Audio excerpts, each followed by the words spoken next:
جو رکوع کا یہاں پر ہے تقسیم کا معاملہ وہی زیادہ صحیح ہے، واللہ عالم۔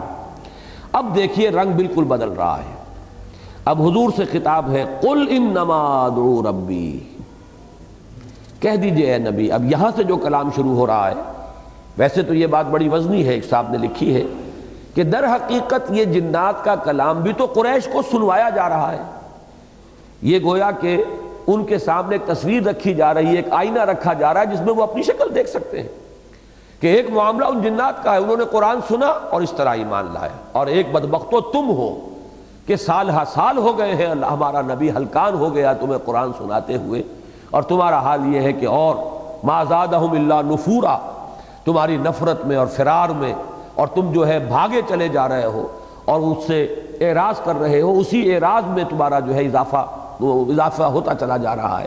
تو یہ گویا کہ ایک سائملٹینیس کنٹراسٹ ہے کہ انہیں یہ تصویر دکھائی گئی ہے، اس آئینہ دکھایا گیا ہے کہ اس میں اپنی تصویر دیکھیں، تو گویا کہ یہ بھی بالواسطہ بات انہی سے ہو رہی تھی، لیکن اب حضور سے کہا جا رہا ہے کہ ان سے خطاب کیجئے، یہ جو آپ کی قوم ہے، جیسے کہ ان جنات نے اپنی قوم سے خطاب کیا، اے محمد صلی اللہ علیہ وسلم آپ کو جس فرض منصبی پر مامور کیا گیا ہے آپ اسے ادا کیجئے۔ قل انما ادعو ربی، کہہ دیجئے میں تو اپنے رب ہی کو پکارتا ہوں، ولا اشرک بہ احدا، اور میں ہرگز اس کے ساتھ کسی کو شریک نہیں ٹھہراؤں۔ بات وہی ہے کہ جو جنات کی نقل ہوئی تھی، آمنا بہ ولن نشرک بربنا احدا، ہم اپنے رب کے ساتھ کسی کو شریک نہیں ٹھہرائیں گے۔ اے نبی وہی بات آپ کہیے، اسی جزم کے ساتھ کہیے، اسی عزم کے ساتھ کہیے، اسی پورے پختہ قوت ارادی کے ساتھ کہیے۔ یہاں در حقیقت الفاظ جو ہیں اس کے اندر وہی ہے عزم بالجزم، جیسے کہ سورہ زمر کے آخر میں آیا ہے، وہاں ذرا دوسرا انداز ہے کہ اے لوگو قل افغیر اللہ تأمرونی اعبد ایھا الجاہلون، اے نبی ان سے کہہ دیجئے کہ اے جاہلو، اے حرص و ہوا کے بندو، کیا مجھ سے بھی تم توقع رکھتے ہو، مجھے بھی مشورہ دے رہے ہو کہ اللہ کے سوا کسی اور کو میں پکاروں اور کسی اور کی بندگی کروں؟ تو کیا مجھ سے بھی یہ توقع تمہیں؟ یہ سارا تمہارا دباؤ اسی لیے کہ مجھے جادہ حق سے اور صراط مستقیم جو ہے توحید کی، اس سے مجھے بھی منحرف کر دو۔ تو وہی بات ہے، قل انما ادعو ربی ولا اشرک بربی احدا، قل انی لا املک لکم ضرا ولا رشدا۔ اے نبی ان سے یہ بھی کہہ دیجئے کہ مجھے کوئی اختیار حاصل نہیں ہے تمہارے بارے میں، نہ کوئی ضرر پہنچانے کا نہ ہدایت دینے کا۔ یہاں مولانا فراہی رحمۃ اللہ علیہ کا جو اسالیب قرآن کا ایک خاص مضمون ہے، اس میں ایک اسلوب جو ہے بہت ہی عمدگی سے جو انہوں نے بیان کیا، اس کی مثالیں بار بار قرآن میں آئی ہیں، یہاں میں اس کو آپ کے سامنے بیان کر رہا ہوں کہ قرآن مجید الفاظ کی اکانومی کے لیے کہ زیادہ الفاظ نہ آئیں، ایسا کرتا ہے کہ مقابل کے الفاظ کو حذف کر دیتا ہے، اور وہ گویا کہ سامع یا قاری جو ہے اس کی ذہانت پر چھوڑ دیتا ہے کہ ایک تصویر کا رخ دکھا دیا گیا، دوسرے کو وہ خود اپنی امیجینیشن سے، اپنے تصور سے اس کو پورا کرے۔ اس لیے کہ ضرر اور رشد یہ در حقیقت تقابل کی چیزیں نہیں ہیں، ضرر کے مقابلے میں تو نفعن آئے گا اور رشد کے مقابلے میں غین آئے گا، تو گویا کہ اصلاً یہاں پر چاروں الفاظ جو ہے وہ مراد ہیں، لیکن دو کا صرف ذکر کر کے اس کے مقابل کو چھوڑ دیا گیا کہ فل ان دی بلینک۔ ایک قاری یا سامع جو ہے اگر وہ عربی زبان کا شعور رکھتا ہے، عربی ادب کا اسے کچھ ادراک ہے، تو وہ اس خانے کو، خانہ خالی کو خود پر کرے۔ گویا کہ عبارت یہ بنے گی کہ قل انی لا املک لکم ضرا او نفعا ولا رشدا او غیا، اے نبی ان سے کہہ دیجئے مجھے کوئی اختیار نہیں ہے تمہارے بارے میں، نہ ضرر کا نہ نفع کا، اور نہ ہدایت کا اور نہ گمراہی کا، مجھے کوئی اختیار نہیں۔ یہ بہت اہم آیت ہے، اور قرآن مجید میں یہ آیت اور مقامات پر بھی مختلف اسلوب میں، الفاظ میں یہ مضمون آیا ہے، جن میں سے اہم ترین وہ ہے کہ اے نبی انک لا تہدی من احببت ولکن اللہ یہدی من یشاء، آپ جس کو چاہیں ہدایت نہیں دے سکتے، یہ تو اللہ کا فیصلہ ہے، وہ جس کو چاہتا ہے ہدایت دیتا ہے۔ اور اس میں جیسا کہ بارہا میں نے عرض کیا ہے کہ اس آیت کا مفہوم سمجھ ہی میں نہیں آ سکتا اگر ابو طالب کی شخصیت سامنے نہ ہو، کہ سب سے زیادہ جس شخص کے بارے میں حضور کے دل میں خواہش تھی کہ ایمان لائے چچا ہے، پھر یہ کہ مددگار رہے ہیں مسلسل، پروٹیکشن دی ہے مسلسل، خاندان کی پشت پناہی 10 برس تک، ورنہ تو واقعہ یہ ہے، ویسے تو اللہ تعالیٰ اور ذریعے سے بچاتا، اس کا اختیار جو ہے وہ کسی ایک ہی ذریعے تک تو محدود نہیں ہے، لیکن یہ ہے کہ جو ذریعہ اختیار ہوا، ورنہ تکہ بوٹی کرنے کے لیے پھر پڑتے ہو۔ جو چیز انہیں روکے ہوئی تھی وہ یہی تھی کہ خانہ جنگی شروع ہو جائے گی، بنو ہاشم جو ہے پشت پناہ ہے، اور یہی وجہ ہے کہ جب وہ مقاطعہ ہوا ہے 3 برس کا اور شیب بنی ہاشم کے اندر، محاصرے کے اندر، تو پورا خاندان بنو ہاشم تھا، یہ نہیں تھا کہ صرف اہل ایمان ہو، بلکہ تمام خاندان بنی ہاشم، اس لیے کہ انہوں نے حضور کا ساتھ دیا، ساتھ چھوڑ نہیں رہے تھے۔ قریش کے سرداروں کا تقاضا یہی تھا ابو طالب سے کہ آپ علیحدہ ہو جائیں، ہم جانے یہ جانے، لیکن یہ کہ انہوں نے آخری وقت تک ساتھ نہیں چھوڑا۔ یہ بہت بڑا احسان ہے ہم سب کی گردنوں پر ابو طالب کا۔ لیکن اب آپ خود سوچئے کہ ہم اگر یہ احساس کر رہے ہیں تو حضور صلی اللہ علیہ وسلم کا یہ احساس کس درجے کا ہوگا، اور کتنی خواہش تھی آپ کے دل میں کہ میرے یہ چچا جو ہے کلمہ شہادت ادا کیے بغیر دنیا سے نہ جائیں۔ آخری وقت تک روایات یہی ہے کہ حضور نے یہ فرمایا کہ چچا جان میرے کان میں پڑھ دیجئے یہ کلمہ شہادت، تاکہ میں اللہ کے ہاں گواہی دے سکوں۔ بہرحال اللہ کا فیصلہ تھا۔ تو یہ اگر واقعہ ذہن میں ہے تو آیت سمجھ میں آئے گی، انک لا تہدی من احببت ولکن اللہ یہدی من یشاء۔ تو وہی بات ہے، قل انی لا املک لکم ضرا ولا رشدا، مجھے کوئی اختیار نہیں۔ اب اس کے پس منظر میں کیا ہے کہ وہ لوگ تنگ آ کر یہ کہا کرتے تھے کہ اگر اے محمد تم سچے ہو تو ہم نے تمہیں جھٹلا دیا، لے آؤ پھر عذاب جس کی کہ ہمیں خبر دے رہے۔ کہاں رکا ہوا ہے وہ عذاب؟ کہاں وہ جہاز لنگر انداز ہو گیا جو آ ہی نہیں رہا؟ تم ہمیں دھمکیاں دے رہے ہو، اتنا عرصہ تمہیں ہو گیا، ہم نے کہہ دیا ہمیں نہیں قبول تمہاری بات، ہم نے انکار کر دیا، اب لے آؤ عذاب۔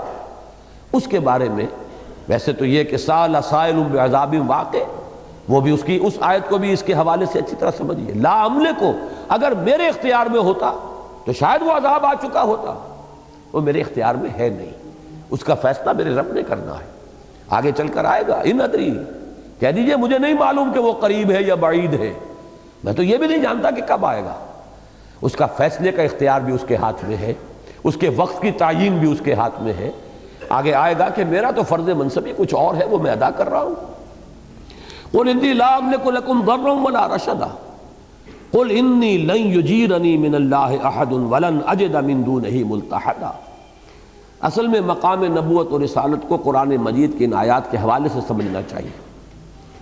میں نے جیسے کہ پہلے بھی ایک دن عرض کیا تھا، مسلمانوں نے بڑی ہوشیاری کے ساتھ وہ جو مقام عبدیت ہے اور مقام بندگی، اس سے اٹھا کر نبی اکرم صلی اللہ علیہ وسلم کو بھی ایک معبود کی حیثیت دے دی ہے، اور اس کے اندر دیوانہ بکار خیش ہوشیار سپر نیچرل بنا کر، اور معبود کی حیثیت سے مدح کی جا سکتی ہے، معبود کی تعریف کی جا سکتی ہے، ثنا کی جا سکتی ہے۔ معبود جو ہے اس کا اتباع نہیں کیا جا سکتا۔ خدا کی تو حمد ہو سکتی ہے، ثنا ہو سکتی ہے، تعریف ہو سکتی ہے، گڑ گڑایا جا سکتا ہے، دعا کی جا سکتی ہے، مناجات کی جا سکتی ہے، اس کی پیروی کیسے کریں گے؟ لہذا پیروی سے اپنے آپ کو بچانے کے لیے یہ سارا کچھ کیا گیا۔ جو اصل حقیقت ہے اس کو قرآن مجید کس طرح بیان کرتا ہے؟ نبی کہہ دیجئے میرے ہاتھ میں کوئی اختیار نہیں۔ ذرا سا وہ جملہ نکل گیا ہے غزوہ احد میں کہ کیسے اللہ تعالیٰ ہدایت دے گا اس قوم کو، کیف یہدی اللہ قوما خضبوا وجہ نبیہم بالدم، جنہوں نے اپنے نبی کے چہرے کو خون سے رنگ دیا۔ فوراً پکڑ آ گئی ہے، نبی آپ کے ہاتھ میں اختیار نہیں ہے، یہ فیصلہ ہم کریں گے کہ آیا انہیں عذاب دیں، عذاب کے مستحق یہ ہیں، لیکن یہ کہ ہو سکتا ہے ہم ان کو ہدایت دے دیں، ہم ان کی توبہ قبول کر لیں، توبہ کی توفیق دیں۔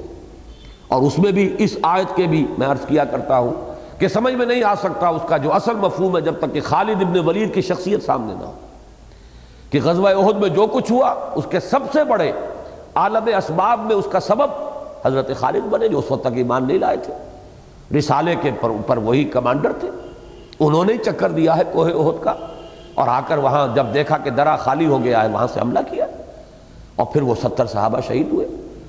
لیکن وہی خالد ہے جو ایمان لائے، اور وہی خالد ہے جنہیں محمد الرسول اللہ صلی اللہ علیہ وسلم نے سیف من سیوف اللہ کا خطاب دیا کہ خالد تو اللہ کی تلواروں میں سے ایک تلوار ہے۔ تو یہ چیزیں ذہن میں رکھیے، تب در حقیقت وہ صحیح مقام متوازن سامنے آئے گا جس سے اتباع کا جذبہ ابھرے گا۔ کہ ہاں پیروی کریں اللہ کے رسول کی. اور ویسے یہ کہ ہر سیرت کی تقریر کا عنوان تو وہ آیت بن جاتی ہے، قل ان کنتم تحبون اللہ فاتبعونی یحببکم اللہ، لیکن اتباع کے معنی کیا ہیں، اتباع کے تقاضے کیا ہیں، اس پر تو غور کرنے کے لیے کوئی تیار ہی نہیں. قل انی لا املک لکم ضرا ولا رشدا قل انی لن یجیرنی من اللہ احد، کہہ دیجئے کہ مجھے ہرگز نہیں بچا سکے گا کوئی بھی اللہ سے، اللہ کے پکڑ سے. ولن اجد من دونہ ملتحدا، اور مجھے ہرگز کوئی اللہ کے سوا کوئی پناہ نہیں مل سکے گی. رسول کا بھی حال یہ ہے. وہ حدیث بھی یاد کر لیجئے کہ حضور نے فرمایا کہ کوئی شخص جنت میں داخل نہیں ہوگا جب تک کہ رحمت خداوندی کی دستگیری نہ کرے. اور کسی پوچھنے والے نے بڑی ہمت کر کے صحابہ میں سے کسی نے یہ سوال کر لیا، کیا حضور آپ بھی؟ فرمایا ہاں میں بھی محتاج ہوں اللہ کی رحمت. تو یہاں جو معاملہ آ رہا ہے وہ تو بہت ہی سخت ہے. انی لن یجیرنی من اللہ احد، یہ اجارہ یجیرو پناہ دینا، بچا لینا. اللہم اجرنا من النار، اے اللہ ہمیں آگ سے بچا. تو وہی لفظ ہے لن یجیرنی من اللہ، کوئی مجھے بچا نہیں سکے گا اللہ کی پکڑ سے. ولن اجد من دونہ ملتحدا، اور کہیں میں نہیں پاؤں گا کوئی جگہ سر چھپانے کی. یہ لحد کہتے ہیں ٹیڑھی جگہ کو. یہ لحد جو ہماری قبریں بنتی ہیں، ایک تو وہ سیدھی سی ہوتی ہے، اسے لحد نہیں کہتے. لحد وہ بغلی جو ہوتی ہے جس میں نیچے اتار کے پھر ایک سائڈ کے اوپر قبر ہوتی ہے، وہ لحد ہے. الحاد کے معنی بھی ہے کج راستہ اختیار کر لینا، کج روی. یلحدون فی اسمائہم، اور کوئی ایسا کونا کھدرا ہی ہوتا ہے جہاں آدمی جا کے چھپتا ہے. اگر کوئی آپ کو کوئی پیچھے ہے، قاتل آپ کا تعاقب کر رہا، تو کہیں ایسی جگہ پر ہی چھپیں گے. تو یہیں سے پھر اس کے اندر پناہ گاہ کا تصور پیدا ہوا کہ جو سامنے سے نظر نہ آئے. جیسے کہ لحد نظر نہیں آتی اوپر سے تو گڑھا نظر آئے گا، میت جو ہے وہ تو سائڈ پر ہے. تو اسی سے ملتحد کا لفظ ہے، وہ جگہ جہاں پر آدمی سر چھپا سکے، جا کے پناہ لے سکے، بچ سکے. تو قل انی لن یجیرنی من اللہ احد ولن اجد من دونہ ملتحدا، اور میں ہرگز نہیں پاؤں گا اللہ کے سوا کوئی پناہ گاہ. چنانچہ ایک دعا میں بھی آتا ہے ولا ملجا منک ولا ماوا الا الیک، اے رب تجھ سے بچنے کی کوئی جگہ اور تجھ سے کوئی پناہ گاہ کوئی نہیں ہے سوائے تیرے ہی حضور میں. اس کا بڑا پیارا نقشہ میں نے ایک مرتبہ کھینچا تھا کہ آپ نے دیکھا ہوگا چھوٹے بچے کو ماں مارتی ہے لیکن وہ لپٹتا ہے ماں سے، جائے کہاں؟ کوئی اور ہو آدمی تو جو مارتا ہے اس سے بھاگتا ہے وہ، لیکن بچے کے لیے تو وہی ملجا ماں باپ وہی تو ہے، کہاں جائے؟ ماں مار رہی ہے لیکن وہ اور لپٹتا ہے ماں کے ساتھ. تو یہی معاملہ پروردگار، تجھ سے بچ کر جانے کی جگہ ہے کہاں سوائے تیرے ہی پاس، تیرے ہی حضور میں، تیرے ہی دامن رحمت میں، تیرے ہی دامن عفو و کرم میں، اور اس کے سوا تو کوئی جگہ ہے ہی نہیں. لا ملجا منک ولا ماوا الا الیک، اے رب نہیں ہے تجھ سے کہیں پناہ کی جگہ اور کہیں جہاں پہ آدمی کوئی کسی کا سہارا ڈھونڈے مگر تیرے ہی جناب میں، تیرے ہی پاس. تو قل انی لن یجیرنی من اللہ احد ولن اجد من دونہ ملتحدا. اب اس کا ٹکڑا جو ہے اگلی آیت کے ساتھ جوڑیے، الا بلاغا من اللہ ورسالاتہ، سوائے اس کے کہ اللہ کی طرف سے تبلیغ کا فریضہ سر انجام دوں اور اس کے پیغامات کو پہنچانے کی ذمہ داری پوری کر دوں، تب بچوں گا، ورنہ نہیں بچ سکوں گا. اس لیے کہ بہت بڑی ذمہ داری ہے جو میرے کندھے پر ہے. میں یہ ذمہ داری ادا نہ کروں تو مجھے کون پناہ دے گا؟ ایک فرض منصبی ہے. یہ بات میں نے بارہا بیان کی ہے اپنی تقاریر میں، دعوتی تقاریر جو ہوتی ہیں اور شہادت حق کا تصور. سورہ اعراف کی آیت فَلَنَسْأَلَنَّ الَّذِينَ أُرْسِلَ إِلَيْهِمْ وَلَنَسْأَلَنَّ الْمُرْسَلِينَ، ہم پوچھ کر رہیں گے ان سے بھی جن کی طرف رسولوں کو ہم نے بھیجا، اور پوچھ کر رہیں گے رسولوں سے بھی. بہت بڑی ذمہ داری ہے رسول کے کندھے پر آئی ہے. پیغام پہنچا دے تو بری ہو گیا، نہ پہنچائے تو اس قوم کی گمراہی کا وبال آئے گا سر کے اوپر. تمہارے ذمہ تھا پیغام پہنچانا، تم نے پہنچایا کہ نہیں پہنچایا؟ جس کی بہت سادہ سی مثال میں دیا کرتا ہوں، جو حضرات نئے شامل ہو رہے ہیں ان کے لیے بیان کر رہا ہوں. پرانے ساتھیوں کو تو یہ چیزیں حفظ ہوں گی کہ اگر آپ اپنے کسی عزیز کو کوئی پیغام بھیجتے ہیں کہ کل شام تک یہ کام ضرور کر دینا ہے، ضرور کر دینا ہے ورنہ میرا کوئی نقصان ہو جائے گا. کسی کے ہاتھ آپ نے یہ پیغام بھیجا، کام نہیں ہوا، آپ کا نقصان ہو گیا. اب آپ غصے میں بھرے ہوئے بھنائے ہوئے جائیں گے اور اس کے اوپر برسیں گے کہ خدا کے بندے میں نے تمہیں پیغام بھیجا تھا, تم نے کام نہیں کیا, میرا نقصان ہو گیا. لیکن اگر وہ ایک جملہ کہہ دے کہ بھائی مجھے تو آپ کا پیغام ملا ہی نہیں, تو بتاشے کی طرح بیٹھ جائیں گے کہ نہیں؟ اب کیا کہیں گے اس سے؟ کوئی حرف ملامت اس شخص سے کہہ سکتے ہیں آپ؟ اس کی تو ذمہ داری ہوتی ہے اگر پیغام پہنچ جاتا. اب آپ آئیں گے بھرے ہوئے غصے میں اس شخص کے پاس جس کے ذریعے سے پیغام بھیجا تھا. شریف آدمی, اتنی نازک ذمہ داری تھی, میں نے تیرے سپرد کی, تو نے وہ پیغام نہیں پہنچایا. بالفرض وہ کہہ دے میں نے تو پہنچا دیا تھا, تو وہ بری. تو یہ ٹرائنگل ذہن میں رکھیے.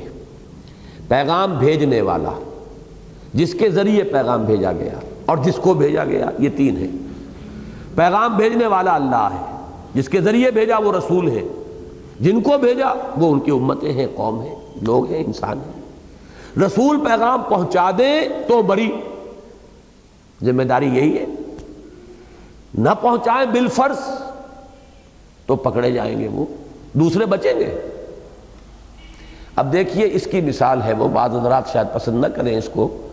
قرآن مجید نے مضامین کو واضح کرنے کے لیے ایک ایک مثال رکھی ہوئی ہے. پیغام کے پہنچانے میں تھوڑی سی کسر رہ گئی تھی حضرت یونس علیہ السلام سے. وقت معینہ سے پہلے اللہ تعالیٰ کی ایکسپریس پرمیشن سے پہلے قوم کو چھوڑ کر چلے گئے. تو اب جو وہ اکاؤنٹنگ کا نظام ہے, ایک طرف ڈیبٹ ہوا, دوسرا کریڈٹ ہو گیا. ڈیبٹ ہوا رسول کے ذمے, پکڑ لیے گئے, رہتے اسی مچھلی کے پیٹ میں.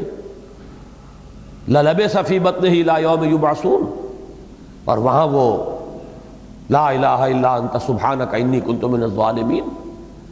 کریڈٹ مل گیا ان کو, اس قوم کو, کہ عذاب کے آثار شروع ہو چکے تھے. کسی قوم پر ایسا نہیں ہوا کہ عذاب کے آنے کے بعد عذاب کے آثار شروع ہو اور پھر عذاب ٹل جائے. تو ڈیبٹ کا تو ایک کورسپونڈنگ کریڈٹ ہوگا لازماً. ادھر ڈیبٹ ہوا, ادھر کریڈٹ ہو گیا قوم.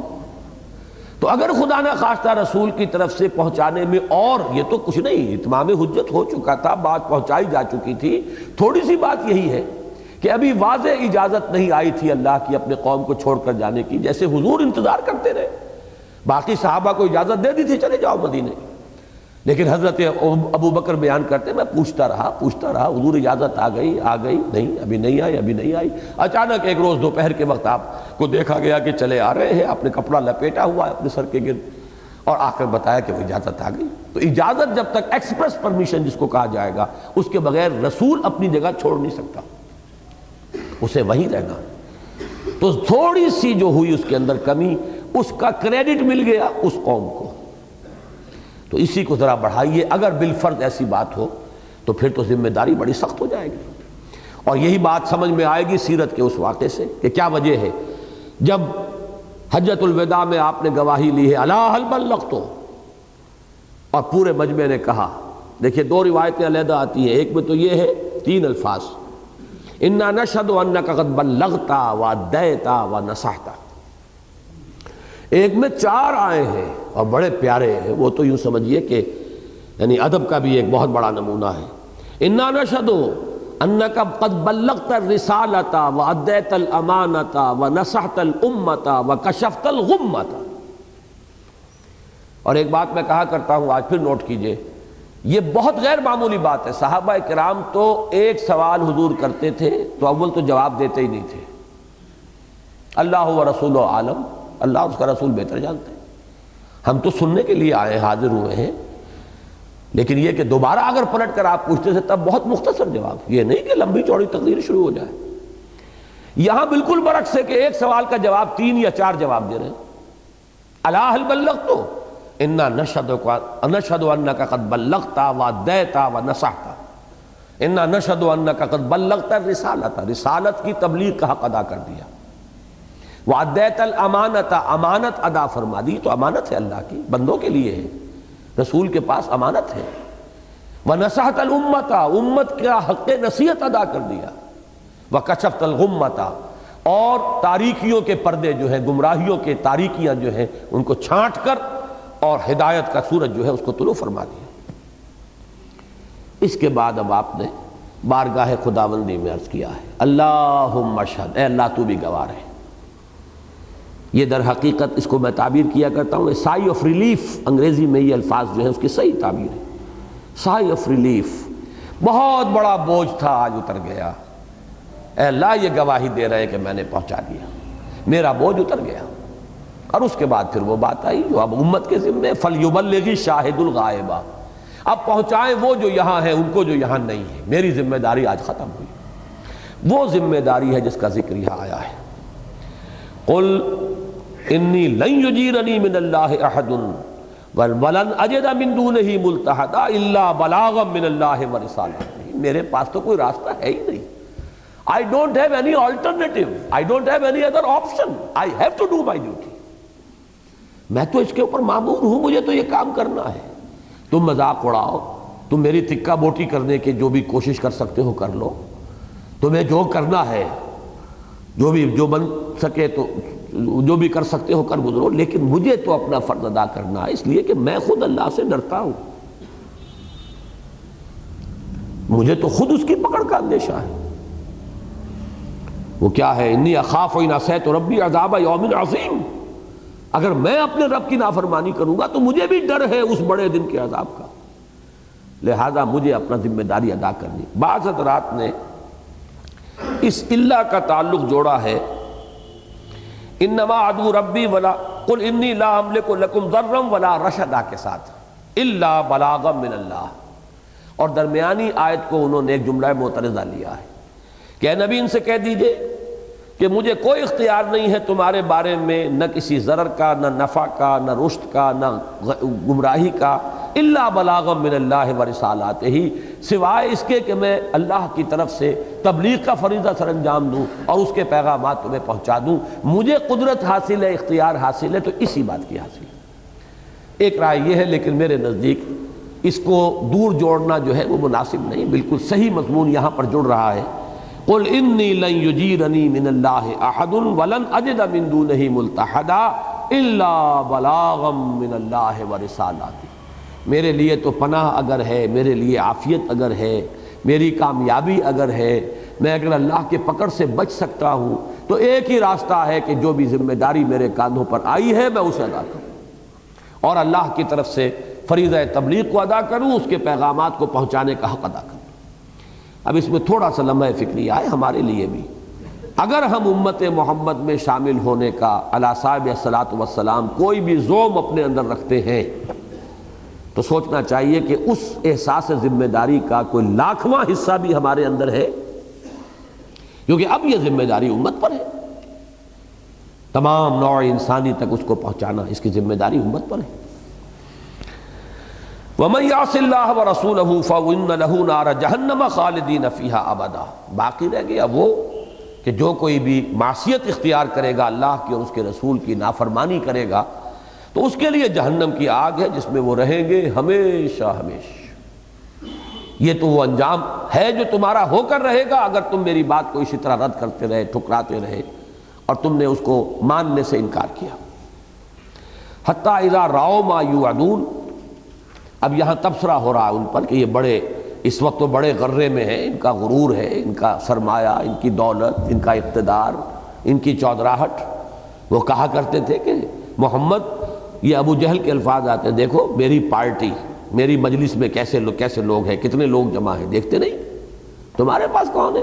پھٹے حال کچھ غربا مساکین جمع ہو گئے، کیا تکابر ہے تمہارا ہمارے سے، کیا مقابلہ ہے؟ یہ سورہ مریم میں بھی تفصیل سے آیا ہے کہ وہ یہ کہا کرتے تھے کہ دیکھو کس کے پاس نفری زیادہ ہے، کس کے پاس مال زیادہ ہے۔ معلوم ہوا کہ اللہ کی نگاہ کرم کس پر ہے؟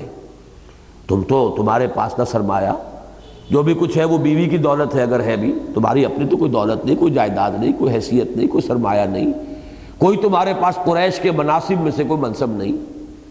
تو یہاں اب اس کا جواب دیا جا حتیٰ اذا رأوا ما یوعدون، اس وقت تو یہ بڑے تنتنے میں ہے، لیکن جب وہ دیکھ لیں گے، یہاں تک کہ جب وہ دیکھ لیں گے جس چیز کا ان سے وعدہ کیا جا رہا ہے، اور یہ وعدے ذہن میں رکھیے دو ہیں، رسول ہمیشہ دو وعیدیں، دو دھمکیاں، دو عذابوں کی خبر دیتے رہے۔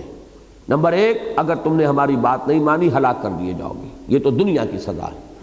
نمبر دو، اصل عذاب جو ہے وہ تو آخرت کا ہی ہے، جہنم۔ تو حتیٰ اذا راؤ ما یوعدون فسیعلمون من اضعف ناصرا واقل عددا، تو اس روز یہ جان لیں گے اچھی طرح، حقیقت کھل جائے گی کہ کون ہے وہ کہ جو اضعف ناصرا، مددگاروں کے اعتبار سے زیادہ ضعیف ہے، کمزور ہے، جس کے مددگار جو ہے وہ طاقتور نہیں ہے، واقل عددا، اور کون ہے اپنی نفری کے اعتبار سے، عدد کے اعتبار سے قلیل۔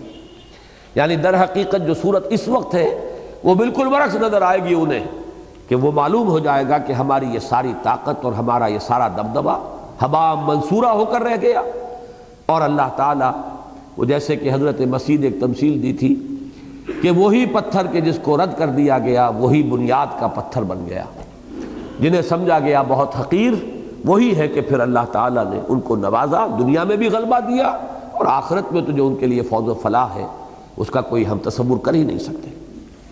قل ان ادری قریب ما توعدون ام یجعل له ربی امدا، اے نبی ان سے کہہ دیجئے میں نہیں جانتا، یہ مجھے معلوم نہیں ہے۔ جب وہ کہتے تھے لے آئیے عذاب، کیوں آخر دیر کیوں لگ رہی ہے، کہاں رک گیا وہ؟ قل ان ادری، مجھے بالکل معلوم نہیں، میں نہیں جانتا۔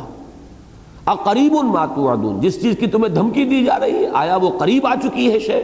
ام یجعل له ربی امدا، یا میرا رب ابھی اس کے لیے ایک مدت دراز جو ہے اور حائل کیے رکھے گا، ہم مجھے نہیں پتا، میرا یہ کام ہی نہیں، میرا یہ کنسرن ہی نہیں، میرا کنسرن تو یہ پہنچاتا رہوں جتنی مدت بھی ہے، جب تک اللہ کا حکم ہے، جب تک اس کا فیصلہ نہیں آتا میں پہنچاتا رہوں گا، تبلیغ کرتا رہوں گا، حق بات تم تک اور اللہ کا پیغام تم تک پہنچاؤں گا، یہ میرا مجھ سے متعلق نہیں اور مجھے معلوم نہیں۔ ان ادری اقریب ما توعدون ام یجعل له ربی امدا، میں نہیں جانتا کہ آیا قریب آ چکی ہے وہ شے جس کا تم سے وعدہ کیا جا رہا ہے، یعنی دنیا کی پکڑ یا قیامت، یا یہ کہ ابھی میرا پروردگار اس میں کوئی طویل جو ہے وقفہ ابھی حائل فرمائے گا، میں نہیں جانتا۔ یہ مضمون اپنے کلائمیکس پر ہے سورہ انبیاء کے اختتام پر۔ فَإِن تَوَلَّوْا فَقُلْ آذَنْتُكُمْ عَلَىٰ سَوَاءٍ وَإِنْ أَدْرِي أَقَرِيبٌ أَمْ بَعِيدٌ مَا تُوعَدُونَ، میں نہیں جانتا کہ جس چیز کی تمہیں دھمکی دی جا رہی ہے وہ قریب آ چکی ہے یا دور ہے۔ إِنَّهُ يَعْلَمُ الْجَهْرَ مِنَ الْقَوْلِ وَيَعْلَمُ مَا تَكْتُمُونَ، وہی جانتا ہے جو بلند آواز سے تم کہتے ہو اس کو بھی سنتا ہے، اور جو دل میں چھپائے ہوئے وہ بھی اس کے علم میں ہے۔ وَإِنْ أَدْرِي لَعَلَّهُ فِتْنَةٌ لَكُمْ وَمَتَاعٌ إِلَىٰ حِينٍ، اور میں نہیں جانتا، ہو سکتا ہے کہ ابھی یہ تمہارے لیے آزمائش کی رسی اور دراز ہو، اور متاع إِلَىٰ حِينٍ، اور ابھی کچھ عرصے کے لیے تمہیں دنیا میں رہنے بسنے اور برتنے کھانے پینے کا اللہ اور موقع دے، میں نہیں جانتا۔ It's none of my business, یوں سمجھیے کہ مجھے اس سے کوئی سروکار نہیں، میرا اس سے کوئی تعلق نہیں، میری ذمہ داری تو بڑی پیاری آیت ہے الا بلاغا من اللہ ورسالاتہ، میری ذمہ داری یہ ہے، اور یہ ہے وہ کام جو مجھے کرنا ہے، یہ میں نہ کروں تو میں اللہ کے ہاں پکڑا جاؤں گا، اور کوئی نہیں ہوگا مجھے اس کی پکڑ سے بچانے والا، اور کوئی ٹھکانہ نہیں ہوگا میرے لیے کہ جس کو میں پناہ گاہ بنا سکوں۔ عالم الغیب فلا یظہر علی غیبہ احدا، وہ ہے غیب کا جاننے والا۔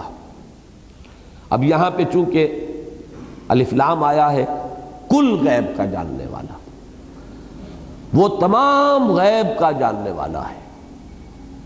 فلا یظہر علی غیبہ احدا، تو وہ نہیں مطلع فرماتا اپنے غیب پر کسی کو، الا من ارتضی من رسول، سوائے اس کے کہ جس کو وہ پسند کر لے رسولوں میں سے۔ فإنہ یسلک من بین یدیہ ومن خلفہ رصدا، تو وہ پھر چلاتا ہے، معین کر دیتا ہے اس کے سامنے بھی اور اس کے پیچھے بھی محافظین، حفاظت کرنے والے، راصد، راصد کی جمع رصدا۔ یہ ذرا ایک ہمارے ہاں کا جو بڑا ہی ایک کنٹروورشیل سا ایشو ہے علم غیب کا معاملہ، حضور کو علم غیب حاصل تھا کہ نہیں تھا، اس میں دو بالکل ایکسٹریمز ہمارے ہاں پائے جاتے ہیں۔ ایک حلقہ وہ ہے جو غیب کی کلی نفی کرتا ہے، اور ایک اس حد تک پہنچ گیا کہ کل کا کل غیب حضور کو حاصل ہے، کل علم۔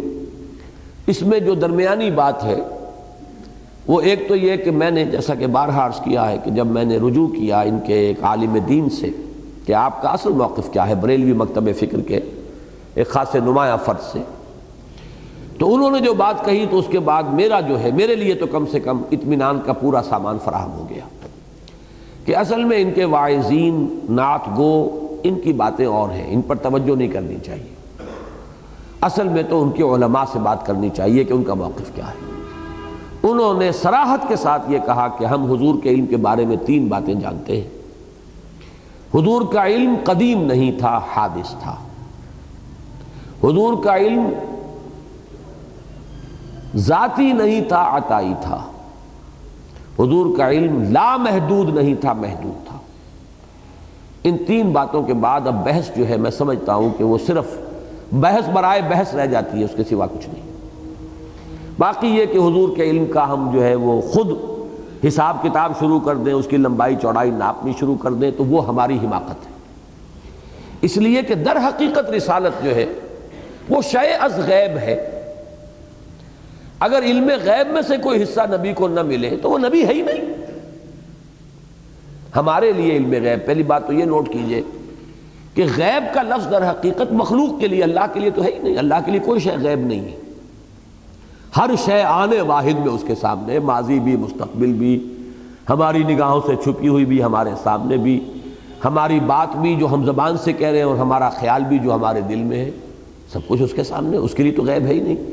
تو غیب کا لفظ جو ہے استعمال ہوتا ہے مخلوق کے اعتبار سے، اس کے لیے جو چیز غیب ہے اس میں سے اللہ تعالیٰ کچھ اپنے انبیاء کو عطا فرماتا ہے، تب وہ نبی بنتے ہیں، ورنہ وہ نبی کیسے بنے؟ فرشتے ہمارے لیے غیب ہیں، فرشتہ ان کے سامنے آتا ہے، فرشتے کو اس کی اصل شکل میں بھی 2 مرتبہ دیکھا ہے۔ وَلَقَدْ رَآهُ نَزْلَةً أُخْرَىٰ عِنْدَ سِدْرَةِ الْمُنتَهَىٰ إِذْ يَغْشَى السِّدْرَةَ مَا يَغْشَىٰ۔ اب آپ کو معلوم ہے کہ فرشتے کو اصل شکل میں وَلَقَدْ رَآهُ بِالْأُفُقِ الْمُبِينِ وَمَا هُوَ عَلَى الْغَيْبِ بِضَنِينٍ وَمَا هُوَ بِقَوْلِ شَيْطَانٍ رَجِيمٍ۔ فرشتہ ہمارے لیے غیب ہے، انسانی شکل میں تو حضور کے سامنے بھی آیا اور ہمیں بھی کیا پتہ کوئی جا رہا ہو اللہ کا کوئی فرشتہ انسانی شکل میں ہو، لیکن اصل ملکی صورت میں حضرت جبرائیل کو حضور نے 2 مرتبہ دیکھا۔ جنت کی سیر اللہ نے کرائی، دوزخ کا مشاہدہ آپ کو کرایا، تو یہ تمام چیزیں ہمارے لیے غیب ہیں۔ اس معنی میں اللہ تعالیٰ اپنے غیب پر مطلع فرماتا ہے، جیسے کہ فرمایا کذالک نری ابراہیم ملکوت السماوات والارض ولیکون من الموقنین۔ نبیوں کو، رسولوں کو جس نوع کا یقین اللہ دینا چاہتا ہے وہ تو یقین کی بھٹیاں ہوں گی تو ان سے یقین دوسروں تک پہنچے گا، اتنی یقین ہو، اتنا یقین ہو کہ دوسروں تک متعدی ہو سکے، وہ یقین پیدا کرنے کے لیے اللہ تعالیٰ انہیں مشاہدہ کراتا ہے۔ کذالک نری ابراہیم ملکوت السماوات والارض ولیکون من الموقنین۔ اسی طرح ہم ابراہیم کو ملکوت السماء والارض دکھاتے رہے، مشاہدہ کراتے رہے تاکہ وہ پورا یقین کرنے والا بن جائے۔ تو یہ اصل میں ہے مسئلہ بہت سادہ، بہت سیدھا، لیکن بڑی اس کے اندر پیچیدگیاں ہیں۔ اب بعض حضرات نے عجیب ایک ڈیفینیشن کی ہے، جو غیب کی نفی کرتے ہیں حضور سے یا نبیوں سے یا رسولوں سے، وہ کہتے ہیں غیب وہ ہے جو از خود حاصل ہو بغیر اللہ کے بتائے۔ یہ کہاں سے ڈیفینیشن آ گئی، سمجھ میں نہیں آیا۔ از خود تو جیسا کہ میں نے بتایا کہ وہ اپنی کتابیں دکھاتے ہیں کہ وہ تو کوئی شے ذاتی ہے ہی نہیں، وجود ذاتی نہیں ہے، صفت کیسے ذاتی ہو جائے گی؟ اللہ کے سوا جتنی مخلوقات ہیں ان کا وجود بھی ذاتی نہیں ہے، اللہ کا عطا کردہ ہے۔ اس وجود کے اوپر جو صفات مترتب ہوتی ہیں ثانوی درجے میں، وہ کیسے ذاتی ہو جائے گی؟ ذاتی تو علم ہے ہی نہیں، کسی کا کوئی علم ذاتی نہیں، نہ فرشتوں کا۔ سبحانک لا علم لنا الا ما علمتنا، پاک ہے تو، ہمیں کوئی علم حاصل نہیں سوائے اس کے جو علم تو نے ہمیں دیا۔ لا یحیطون بشیء من علمہ الا بما شاء، اس کے علم میں سے کسی ذرے کا بھی احاطہ کوئی نہیں کر سکتا سوائے اس کے جو اللہ چاہے، تو اللہ کا عطا کردہ ہے۔ تو وہ بات بتائی ہے کہ یہ قیامت کب آئے گی، عذاب کب آئے گا، اللہ بتا دیتا تو پتہ چل جاتا۔ ہمیں معلوم ہے قیامت کے بارے میں اللہ نے حضور کو بھی نہیں بتایا، حدیث صاف ہے، قرآن مجید میں صراحت ہے۔ عذاب کے بارے میں ہو سکتا ہے کہ اللہ نے بتایا ہو، بعد میں بتایا ہو، اس وقت نہ بتایا ہو کب وہ عذاب آنے والا، اس لیے کہ غزوہ بدر کا تو ہمیں معلوم ہے کہ آپ نے ایک دن پہلے جو ہے بتایا ہے، جب میدان کا چکر لگا یہاں پر ابو جہل گرے گا، یہاں پر فلاں گرے گا، یہاں اس کا مقتل بنے گا، یہاں اس کا، یہ کس نے بتایا؟ حضور نے بتایا۔ لیکن یہ کہ ہم یہ نہیں سمجھتے کہ یہ ساری بات آپ کو ذاتی طور پر معلوم ہو گئی، بلکہ اللہ نے جو بتایا، اللہ کے نے جو بھی آپ کو علم عطا فرمایا وہ حاصل ہو گئی۔ تو لا یظہر عالم الغیب، کل غیب کا جاننے والا تو وہی ہے، اللہ ہے۔ لا فلا یظہر علی غیبہ، وہ ظاہر نہیں کرتا، بلکہ ظاہر نہیں بلکہ غالب نہیں کرتا اپنے غیب پر۔ یہ اظہار کا لفظ ہے، غالب کرنا، آگاہ کر دینا۔ آگاہی بھی ایک طرح کا غلبہ ہے۔ جب آپ کسی چیز کو جان لیتے ہیں تو گویا کہ آپ اس پر غالب آ گئے ہیں، ایک علمی غلبہ ہے۔ اور اللہ غالب نہیں کرتا اپنے غیب پر، یعنی اللہ تعالیٰ دسترس نہیں دیتا کسی کو اپنے غیب پر، الا من ارتضی من رسول، سوائے اس کے کہ جس کو وہ پسند کرے اپنے رسولوں میں سے۔ اب اس میں یہ بات بھی اضافی، جتنا چاہے، جس کو جتنا چاہے اللہ تعالیٰ عطا فرمائے۔ اب جب رسولوں کو وہ پسند کر لیتا ہے اور انہیں غیب کا بھی ایک حصہ دیتا ہے، دکھاتا ہے، مشاہدہ کراتا ہے، فَإِنَّهُ يَسْلُكُ مِن بَيْنِ يَدَيْهِ وَمِن خَلْفِهِ رَصَدًا، تو اب ان کے اوپر پہرے دار معین کر دیتا ہے۔ یسلو کو پھر وہی لفظ آ گیا، چلاتا ہے، مقرر کرتا ہے، معین کر دیتا ہے، ان کے سامنے بھی اور پیچھے بھی۔ یہ وہ پہرے دار ہیں کہ جو پورا اطمینان کرتے ہیں۔ اسی پہرے داری کی وہ صورت بھی ہے جو اس کے پہلے رکوع میں آ چکی ہے کہ جب وحی نازل ہوتی تھی کہ یہ وحی نبوت، تو یہ کہ آسمانوں پر بھی پہرے ہوتے تھے کہ کہیں شیاطین جن جو ہیں وہ کہیں اس میں سے کچھ لے نہ اڑیں، جا کر کسی کاہن کے کانوں میں پھونک نہ مارے، کہیں اس میں کوئی دخل نہ دے سکے۔ تو پہرے، اور انہی پہروں کا اہتمام ہوتا تھا کہ جو بھی رسالت کا فرض پہنچایا جا رہا ہے، فریضہ ادا کیا جا رہا ہے، تو رسول کے لیے اس میں وہ چیز بھی ہے، واللہ یعصمک من الناس، اللہ بچائے گا تمہیں لوگوں سے۔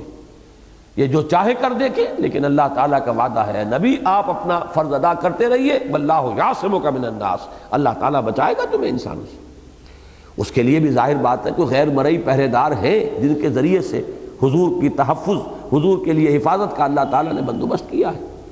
تو یہ دونوں چیزیں کہ ایک تو وہ پہرا پورا ہے کہ جو بات آئی ہے صحیح صحیح آئے، صحیح صحیح ان کی زبان سے نکلے، صحیح صحیح لوگوں تک پہنچے، اس میں کہیں کوئی جنات جو ہے کوئی دخل اندازی نہ کر لیں، کہیں اس کے اندر جو ہے غلط بات شامل نہ کر دیں، پورے پہروں کا بندوبست کر لیا جاتا ہے۔ الا من ارتضی من رسول فإنه يسلك من بين يديه ومن خلفه رصدا۔ یہ جو مفہوم میں لے رہا ہوں، بعض حضرات نے یہاں بھی اللہ کے بارے میں یہ بات کہی ہے کہ یہ اللہ جو ہے یہ استثناء منقطع ہے، یہ علیحدہ جملہ شروع ہو رہا ہے یہاں سے، اور یہ دونوں کو جوڑنا جو ہے وہ صحیح نہیں ہے، بلکہ وہاں تو بات آ گئی مستقل اللہ اپنے غیب پر کسی کو بھی مطلع نہیں فرماتا، اور یہاں اللہ جو ہے اما کے معنی میں یا لاکنہ کے معنی میں، لیکن اللہ جس کو بھی رسول بنا کر بھیجتا ہے تو اس کے لیے پہلوں کا انتظام کر دیتا ہے۔ مجھے اس سے اتفاق نہیں ہے، میرے نزدیک یہ اللہ منقطع نہیں ہے استثناء، بلکہ یہ متصل ہے، اور یہ دونوں آیتیں جڑ کر ہی صحیح مفہوم دے رہی ہیں۔ لا یظہر علی غیبہ احدا الا من ارتضی من رسول فإنہ یسلک من بین یدیہ ومن خلفہ رصدا، جس کے لیے القرآن یفسر بعضہ بعضا کے اصول کے تحت ہمارے پاس آیت موجود ہے، سورہ آل عمران کی آیت نمبر 179 وما کان اللہ لیطلعکم علی الغیب، اللہ تعالیٰ تمہیں غیب پر مطلع نہیں فرمانے والا۔ اللہ کی یہ شان نہیں ہے کہ اے لوگو، اے انسانوں، تمہیں غیب پر مطلع فرمائے، ولکن اللہ یجتبی من رسلہ من یشاء، لیکن اللہ جس کو اپنے رسولوں میں سے پسند کر لیتا ہے، چن لیتا ہے جس کو چاہتا ہے۔ یعنی غیب اللہ تعالیٰ نے تمہاری دسترس میں نہیں رکھا ہے عام لوگوں کے، تبھی تو امتحان ہے۔ امتحان کیسے ہو اگر غیب جو ہے سب کے سامنے وہ عیاں ہو جائے اور نمایاں ہو جائے، ہمارے سامنے ہی فرشتے بھی چل پھر رہے ہوں، ہم دیکھ رہے ہوں، اور سارے جو چھپے ہوئے جو حقائق کائنات کے وہ ہماری نگاہوں کے سامنے آ جائے، پھر امتحان کیا رہا؟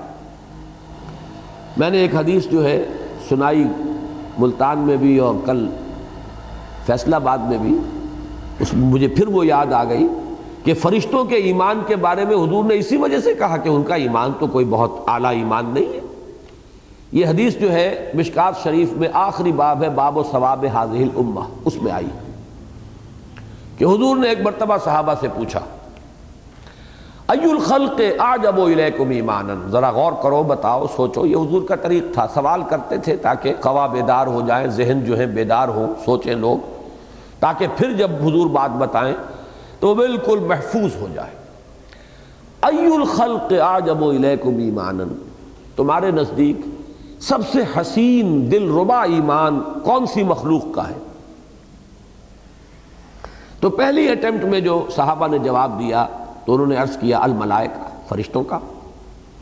اسی لیے مجھے یاد آئی حدیث، حضور نے فرمایا وما لہم لا یؤمنون وہم عند ربہم، وہ کیسے ایمان نہیں لائیں گے، وہ تو اپنے رب کے پاس ہے. ان کا کون سا کمال ہے، کون سا تیر مارا ایمان کا؟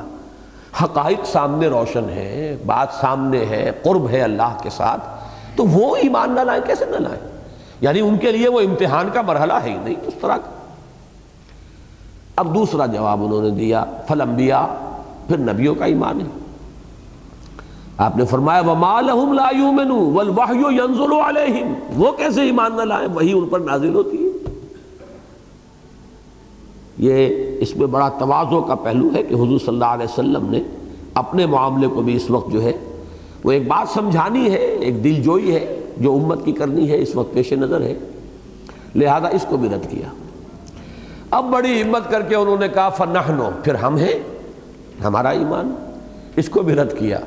وما لکم لا تؤمنون وانا بین اظہرکم، تم کیسے ایمان نہ لاؤ جبکہ میں تمہارے سامنے موجود ہوں، تمہارے مابین موجود ہوں. اب یہ تین جواب رد کر کے حضور نے فرمایا ان اعجب الخلق الی ایمانا لاخواننا الذین یاتون من بعدی یجدون صحفا فیہ کتاب اللہ فیؤمنون بما فیہا. بڑی اہم حدیث ہے. میرے نزدیک تو حسین ترین ایمان ہمارے ان بھائیوں کا ہوگا جو میرے بعد آئیں گے. انہیں کچھ کتابیں ملیں گی، اوراق ملیں گے، صحیفے ملیں گے جن میں اللہ کی کتاب درج ہوگی. فیؤمنون بما فیہا، وہ ایمان لائیں گے اس پر جو اس میں ہے. تو یہ ہے اعجب الخلق الی ایمانا، حضور نے فرمایا وہ لوگ. بہرحال اس میں دلجوئی ہے بعد کے آنے والوں کی، اور ایک حوصلہ افزائی ہے کہ یہ نہ سمجھو کہ جو مراتب عالیہ ہیں ان کے دروازے بند ہو گئے، ہمت کرو. تیسری بات یہ کہ نشاندہی ہو گئی، ایمان کہاں سے ملے گا؟ اب ظاہر بات ہے حضور کے بعد ان کو تو ایمان کی بھٹی سے براہ راست حرارت ایمانی بھی حاصل ہو رہی تھی، لیکن اب جو ایمان ملے گا تو اس کی سورس یہ ہے، قرآن ہے. یؤمنون بما فیہا. اس اعتبار سے بہرحال الا من ارتضى بالرسول فانه يسلك من بين يديه ومن خلفه رصدا ليعلم ان قد ابلغوا رسالات ربهم، تاکہ وہ خوب جان لے. اب یہاں پہ یعلم کے فاعل کی ضمیر کے بارے میں بہت سی آراء ہیں، لیکن یہ کہ میں جس کے اعتبار سے جس کو کہ میں قوی سمجھتا ہوں وہی میں بات بیان کر رہا ہوں. اس کا فاعل اللہ ہے، لیکن ترجمہ جب اللہ کے حوالے سے ہم کریں گے تو ہم کہیں گے تاکہ اللہ دیکھ لے. علم تو اسے ہے، لیکن جیسے کہ قرآن مجید میں جہاں بھی آتا ہے اللہ تعالیٰ کے لیے فَلَيَعْلَمَنَّ اللَّهُ الَّذِينَ آمَنُوا وَلَيَعْلَمَنَّ الْمُنَافِقِينَ، اللہ تعالیٰ جان کر رہے گا ان کو جو ایمان لائے اور جان کر رہے گا جو منافق ہیں. تو چونکہ اللہ کا علم حادث نہیں ہے، قدیم ہے، لہذا ترجمانی جب ہم کرتے ہیں ترجمہ کریں گے اللہ ظاہر کر دے گا کہ کون مومن ہے اور ظاہر کر دے گا کون منافق ہے. اللہ ظاہر کر دے گا یا دیکھ لے گا کہ کون ایمان والا ہے اور کون ایمان سے تہی ہے، محروم ہے. تو یہاں پر بھی لیعلم، تاکہ ظاہر ہو جائے، تاکہ اللہ دیکھ لے، تاکہ بات مبرہن ہو جائے، تاکہ اس میں کوئی شک نہ رہ جائے، کوئی اشتباہ نہ رہ جائے. ان قد ابلغوا رسالات ربہم، کہ انہوں نے پہنچا دی اپنے رب کی تبلیغ کے جو پیغامات تھے، پہنچا دیے اپنے رب کے پیغامات. اس کو بھی پھر سمجھیے، ریفر کیجئے وہی واقعہ حضور کا حجۃ الوداع کا جو آپ نے گواہی لی الا هل بلغت انا نشهد انك قد بلغت الرسالۃ وادیت الامانۃ ونصحت الامۃ وکشفت الغمۃ. اس لیے کہ رسالت کا تو مقصد یہ اتمام حجت، آخری درجے میں اتمام حجت ہو جانا چاہیے، اس لیے کہ اس کے بعد پھر پکڑ ہے اللہ کی. عذاب دنیا میں بھی آتا ہے تو رسول کی اتمام حجت کے بعد آتا تھا، پھر میں وہ آتا ہے جب کہتا ہوں پھر غلطی کا احساس ہوتا ہے، کیونکہ رسالت کا سلسلہ بند ہو چکا، اس کے بارے میں جو بات ہو وہ ماضی کے صیغے سے ہونی چاہیے۔ جیسے کہ سورہ بنی اسرائیل میں فرمایا وَمَا كُنَّا مُعَذِّبِينَ حَتَّى نَبْعَثَ رَسُولًا، ہم عذاب بھیجنے والے نہ تھے جب تک کہ رسول کو مبعوث نہ فرما دیں۔ رسول آئے، حق مبرہن ہو جائے، کوئی اشتباہ نہ رہ جائے، اس کی شخصیت بے داغ ہو، اس کے اوپر کوئی شک کرنے کی گنجائش نہ ہو، اس کی صداقت اور امانت کے اندر کہیں کوئی اشتباہ پیدا نہ ہو، پھر وہ بات کو مبین انداز میں، واضح انداز میں، سلیس انداز میں کھول کھول کر بیان کر دے، اپنے کردار سے اس کا ایک نمونہ پیش کر دے، ہر اعتبار سے حجت قائم ہو جائے۔ پھر بھی نہیں مانتے تو اب اس کے مستحق ہیں کہ ان کو ملیا میٹ کر دیا جائے، نسیم منسیہ کر دیا جائے۔ تو اس کے لیے یہ سارے اہتمام ہیں، لِيَعْلَمَ أَنْ قَدْ أَبْلَغُوا رِسَالَاتِ رَبِّهِمْ، تاکہ اللہ دیکھ لے اور یہ بات واضح ہو جائے، علم نشرہ ہو جائے، کسی کو اشتباہ نہ رہے، کوئی یہ نہ کہہ سکے کہ اللہ ہمارے سامنے بات آئی نہیں تھی۔ اسی کو تو سورہ نساء میں فرمایا گیا ہے رسلا مبشرین و منذرین لئلا یکون للناس علی اللہ حجت بعد الرسل، تاکہ لوگوں کے پاس کوئی حجت، کوئی دلیل، کوئی بہانہ، کوئی عذر باقی نہ رہے کہ اللہ ہم تک بات پہنچی نہیں ہے، اللہ ہم پر بات واضح نہیں ہوئی، اے اللہ وہ تو کلام کرتے تھے اتنی مشکل زبان میں جو ہماری سمجھ میں نہیں آتا تھا، اے اللہ انہوں نے تو پہلیاں بجھوائی تھیں، وہ بات ایسی نہیں تھی جو عام آدمی سمجھ سکے، لہذا کوئی عذر، کوئی دلیل باقی نہ رہ جائے اور مبرہن ہو جائے کہ ان کے اوپر آخری درجے میں اتمام حجت ہو چکا ہے۔ یہ ہے وہ مقصد جس کے لیے یہ پہرے آسمانوں پر بھی بٹھائے جاتے ہیں کہ جنات نہ کچھ لے اڑے۔ یہ ہے مقصد کہ جب رسول تبلیغ کرتے ہیں تو ان کے بھی آگے پیچھے اللہ کے جو یہ مخفی جو سول سروس ہے، اللہ کی سیکرٹ سروس جو ہے، اس کے ممبرز جو ہیں، اس کے ایجنٹس جو ہیں، اس کی حفاظت کے لیے آگے پیچھے چلتے ہیں تاکہ بات صحیح ادا ہو، اس میں کہیں کوئی گھپلا جنات پیدا نہ کر دے کہ حضور نے کچھ اور کہا ہو اور لوگوں کو کچھ اور سنا دیا جائے، جیسا کہ ایک واقعہ آتا ہے اگرچہ اس کے بارے میں کنٹروورسی ہے ہمارے ہاں، لیکن یہ کہ بہرحال وہ واقعہ چونکہ روایات میں آیا ہے کہ حضور نے ایک مرتبہ پورے مجمع کے سامنے سورۃ النجم پڑھی، سورۃ النجم، اس کے آخر کی میں شیطان نے کوئی بات جو ہے شامل کر دی۔ اس میں آتا ہے نا کہ یہ جو لات اور عزا ہیں ان کے بعد تلک الغرانیق العلا وان شفاعتہم لترتجا، کچھ شیاطین جن تھے جنہوں نے وہاں آواز میں آواز ملا کر اور یہ آیتیں گویا کہ معاذ اللہ یعنی ان چیزوں کو بھی بطور آیت پڑھ دیا، لوگوں نے سمجھا، لوگوں کے سننے میں آیا کہ محمد نے کسی درجے میں ہماری ان دیویوں کو بھی مان لیا۔ تلک الغرانیق العلا وان شفاعتہن لترتجا، یہ ہیں وہ بڑی اونچی ہستیاں جن کی سفارش کی امید کی جاتی ہے کہ اللہ کے ہاں یہ سفارش کریں گی۔ یہی تو جھگڑا تھا سارا، تو یہ کہ اس کی وجہ سے یہ سمجھا گیا کہ اب تو بس مصالحت ہو گئی، جھگڑا ختم ہو گیا محمد سے صلی اللہ علیہ وسلم۔ سب لوگ جب حضور نے سجدہ کیا، سورۃ النجم کے آخر میں سب لوگوں نے سجدہ کیا تو اس سے ایک فضا ایسی پیدا ہوئی کہ حبشہ میں جو لوگ گئے ہوئے تھے ان تک بھی خبر پہنچ گئی کہ اب تو جھگڑا ختم ہو گیا، کنٹروورسی، کانفلکٹ ختم، لہذا چلو واپس، اب دارالامن ہے۔ لیکن یہ کہ یہ واقعہ جس طور سے بیان ہوتا ہے محدثین کی اس پر جرح ہے کہ یہ بات جو ہے اس طرح نہیں ہے، اور قرآن کا یہ مقام جو ہے ثابت کر رہا ہے کہ ایسا نہیں ہو سکتا، ورنہ پھر پہرا کہاں رہا؟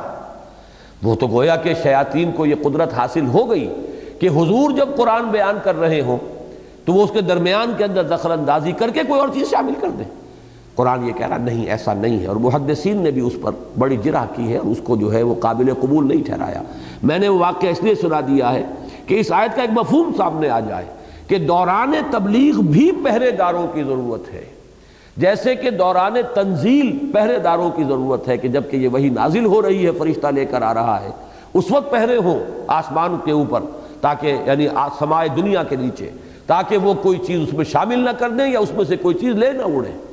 اور جب کہ حضور تبلیغ فرماتے تھے اس وقت بھی یہ پہرے دار موجود ہوتے تھے کہ کہیں شیاطین اس کے اندر کوئی چیز شامل نہ کر دے یا کوئی اور اس طرح کیا جو ہے اس کے اندر دخل اندازی نہ کرے۔ تو فرمایا الا من ارتضى بالرسول فانه يسلك من بين يديه ومن خلفه رصدا ليعلم ان قد ابلغوا رسالات ربهم، تاکہ یہ بات اظہر من الشمس ہو جائے، مبرہن ہو جائے، کھل جائے، آخری درجے میں ثابت ہو جائے کہ انہوں نے اپنے رب کے پیغامات پہنچا دیے جیسے کہ پہنچانے کا حق تھا۔ انک قد بلغت الرسالۃ وادیت الامانۃ ونصحت الامۃ وکشفت الغمۃ واحاط بما لدیہم واحصی کل شیء عددا۔ باقی اللہ تعالیٰ نے ہر چیز کا احاطہ کیا ہوا ہے جو ان کے سامنے ہے، کوئی چیز اس کی پکڑ سے باہر نہیں، کوئی چیز اس کے علم سے باہر نہیں۔ یہی دو صفات ہیں اہم ترین، قدرت اور علم۔ تو احاطہ بما لدیہم، جو کچھ ان کے سامنے اس کا احاطہ اللہ کیے ہوئے، اس میں قدرت کی طرف اشارہ ہے، کوئی اس کی پکڑ سے بچ کر نکلنے والا نہیں ہے، وہ تو گھیراؤ میں ہے۔ وَأَحْصَىٰ كُلَّ شَيْءٍ عَدَدًا، یہ علم کی طرف اشارہ ہے، اور ہر چیز کا اس نے احصاء کیا ہوا ہے گنتی کے اعتبار سے، کہیں وہ کوئی بھولنے والا نہیں ہے، نہ ان دشمنوں میں سے کہ کوئی جو ہے وہ بچ نکلے گا اس لیے کہ اللہ کو یاد نہیں رہا کہ کس نے کیا کیا تھا، کس وقت کیا گستاخی کی تھی محمد کے ساتھ صلی اللہ علیہ وسلم۔ اور جو اہل ایمان ہے نہ وہ اللہ تعالیٰ کے علم سے باہر ہے کہ یہ پتہ نہ چلے کہ کس نے کیا قربانی دی تھی اور کس نے کس وقت ہمارے دین کے لیے، ہمارے نبی کی نصرت میں کیا کچھ سختیاں جھیلی تھی۔ تمام چیز احصیٰ کل شیء عددا۔ بارک اللہ لی ولکم فی القرآن العظیم ونفعنی وإیاکم بالآیات والذکر الحکیم۔